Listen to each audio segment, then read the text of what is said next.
This is verse 5 of the 15th chapter of the Gospel of Matthew.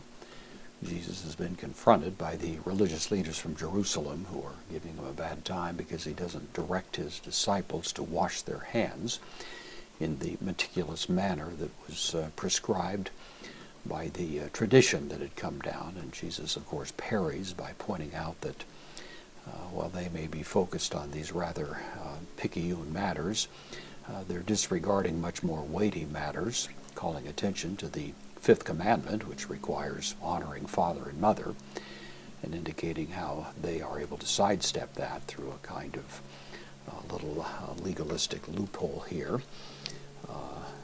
noting that there is a heavy responsibility to honor father and mother. And by the way, the word honor carried within it the implication of financial help, giving honor to whom honor is due, as Paul mentions over in the book of Romans, implied within it, paying taxes, doing things like that. Well, in the case of parents, honor would have the same notion, so he points out the inconsistency of their practice here. So we have humeis added for emphasis. It's already implied in legata, the second person plural of lego, I say.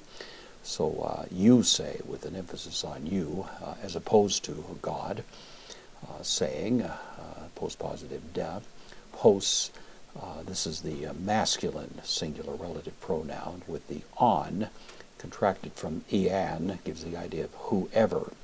So whoever takes the subjunctive, epe, from lego, I say, this is the third person singular, aorist active subjunctive, so whoever should say, anyone that says, to patri, to the father, or conjunctive te matri, to the mother.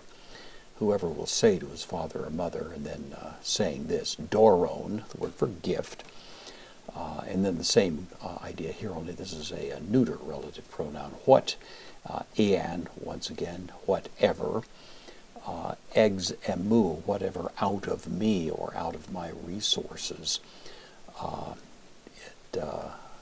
Ophe le face, from ophelo, it means I owe an obligation, I ought.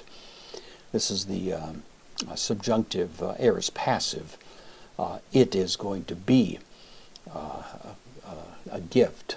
Whatever you might have regarded as an obligation to you is going to become a gift, is the idea of the passive here. So the idea is that it's going to be a gift, whatever you might have regarded as some kind of financial advantage to you. Of course, in the ancient world, parents cared for their children in their youth, and then children were expected to care for their parents in their old age.